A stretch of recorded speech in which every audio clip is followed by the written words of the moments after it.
ಕೊಲೆ ನಡೆದು 182 ದಿನಗಳ ನಂತರ ಆರೋಪಿಗಳಿಗೆ ಜಾಮೀನು. ನಾನು ಹೇಳ್ತಾ ಇರೋದು ನಟ ದರ್ಶನ್ ವಿಷಯವನ್ನ. ದರ್ಶನ್, ಪವಿತ್ರ ಗೌಡ ಸೇರಿದಂತೆ 7 ಜನ ಆರೋಪಿಗಳಿಗೆ ಘನ ಹೈಕೋರ್ಟ್ ನ್ಯಾಯಮೂರ್ತಿ ವಿಶ್ವಜಿತ್ ಶೆಟ್ಟಿ ಅವರು ಜಾಮೀನು ಕೊಟ್ಟರು. 2 ವರ್ಷ ಆದ್ಮೇಲೆ ಅಣ್ಣ ಬರ್ತಾವನೆ, ಎಲ್ಲರೂ ಮನೆ ಸೇರ್ಕೊಳ್ರಲ್ಲ. ಈ ಊರು ಬಿಟ್ಟು ಎಲ್ಲರೂ ದೂರ ಹೊರಟೋಣ ಕಂಡ್ರು. ಇವತ್ತಿನ ತನಕ ಆಪರೇಷನ್ನಿನ ಸುದ್ದಿ ಇಲ್ಲ. 11ನೇ ತಾರೀಕು 2 ದಿನಗಳ ಹಿಂದೆ ಇಂಟ್ರಿಮ್ ಬೇಲ್ನ ಅವಧಿ ಮುಗಿತು. ಇನ್ನೇನು ಅವಧಿ ಮುಗಿತಾ ಇದೆ ಅಂದಾಗ ಆಪರೇಷನ್ಗೆ ಡೇಟ್ ಡಿಸೈಡ್ ಆಗಿಬಿಟ್ಟಿದೆ ಅಂದರು. ಇಂಟ್ರಿಮ್ ಬೇಲ್ ಎಕ್ಸ್ಟೆಂಡ್ ಆಗಿದೆ, ಮತ್ತೆ ಆಪರೇಷನ್ನಿನ ಸುದ್ದಿ ಇಲ್ಲ. ನೀನು ಯಾವನೇ ನೀನು ರೈಟ್ಸ್ ಕೇಳಕ್ಕೆ ನೀ ಯಾವನೇ ಕೇಳಕ್ಕೆ ಕಳಸ ಬಂಡೂರಿ ನೀರು ಯಾವಾಗ ಹರಿಯುತ್ತೆ ಅಂತ ಎಲ್ಲ ಪ್ರಶ್ನೆಗೆ ಉತ್ತರ ಇರಲ್ಲ ಕಣಯ್ಯ. ಅಭಿಮಾನಿಗಳ ಸಂಭ್ರಮ, ಹರ್ಷೋದ್ಗಾರ, ಫೋಟೋಕ್ಕೆ ಹಾಲಿನ ಅಭಿಷೇಕ ಎಲ್ಲ ಮಾಡಿ, ಫೋಟೋ ಕುಂಕುಮ ಹಚ್ಚಿ ಎಲ್ಲ ಆಯ್ತು ಇವತ್ತು ಮನೆಯ ಮುಂದೆ.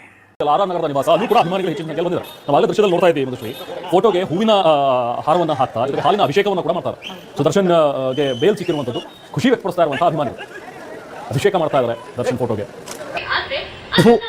ಈ ಬಡತವಿಂದ ದೇಶ ಉದ್ಧಾರ ಆಯ್ತದ?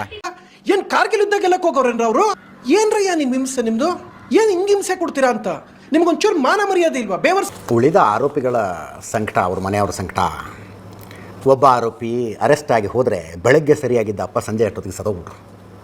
ಮೆಚ್ಚಿಸಲಿಕ್ಕೆ ಅಪ್ಪ ಅಮ್ಮ ಹುಟ್ಟಿಸಿದ ತಪ್ಪಿಗೆ ಜಿಗಿದು ಜಿಗಿದು ಪುಟಿದು ಎದ್ದೇಳುತ್ತಿರುವ ಗಿರಾಕಿಗಳಿವು.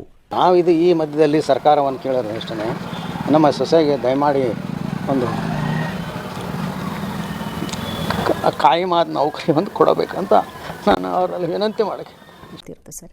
ಏಯ್ ಅದೇಂಗ್ರಿ ಆಗುತ್ತೆ, ಬಾಯಿಗೆ ಬಂದಂಗೆಲ್ಲ ಮಾತಾಡಬಾರ್ದು. ನಮ್ಮ ಸೊಸೆಗೊಂದು ಪರ್ಮನೆಂಟ್ ಜಾಬ್ ಕೊಡಬೇಕು ಅಂತ. ಇದು ಅರ್ಥ ಆಗೋದಿಲ್ಲ ನನಗೆ, ಇದು ಅರ್ಥ ಆಗೋದಿಲ್ಲ. ಏನು ರೇಣುಕಾಸ್ವಾಮಿ ಗಡಿ ಕಾಯೋದಕ್ಕೆ ಹೋಗಿ ಹುತಾತ್ಮನಾಗಿದ್ದ? ಇದನ್ನು ಶಾಲ್ವಿ ಕಾಲ್ ಒಂಥರ ಕೆರ್ಕೊಂಡು ಸಮಸ್ಯೆನ ಮೈ ಮೇಲೆ ಎಳ್ಕೊಳ್ಳೋದು ಇರಬೇಕು. ಹಂಗಂತ ರೇಣುಕಾಸ್ವಾಮಿ ಏನು ಕೆಲಸ ಮಾಡಿದ್ದು? ಪವಿತ್ರ ಗೌಡಗೆ ಮೆಸೇಜು. ಇದರಲ್ಲಿ ನನ್ನ ತಪ್ಪೇನಿದೆ?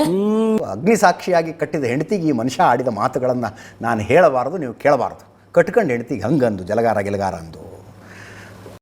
ಈಗ ಆಕ್ಚುಲಿ ಅಂಜನಾಗ ಹೆಂಡತಿಗೆ ಹೊಡೆದಿದ್ದಾನೆ, ಇಲ್ಲ ಕಂಡೋರ್ ಹೆಂಡತಿಗೆ ಹೊಡೆದಿದ್ದಾನೆ, ಇಲ್ಲ ಪಕ್ಕದಲ್ಲಿ ಕೂತರ ಹೆಂಡತಿಗೆ ಹೊಡೆದಿದ್ದಾನೆ. ನನ್ನ ಹೆಂಡತಿಗೆ ನಾನು ಹೊಡೆದಿದ್ದೀನಿ ಕಣಯ್ಯ. ಅಣ್ಣ ನೀನು ಸಾಮಾನ್ಯದೋನಲ್ಲಣ್ಣ, ಹಿಂಗಿದ್ದಿದ್ದ ದೋಸೆ ನಂಗೆ ತುಪಕ್ಕನ್ ದಬಾಕ್ಬಿಟ್ಟೆ. ಇಷ್ಟ ಹೇಳಕ್ ಇಷ್ಟಪಡ್ತೀನಿ. ಓಕೆ ಫ್ರೆಂಡ್, ಬಾಯ್.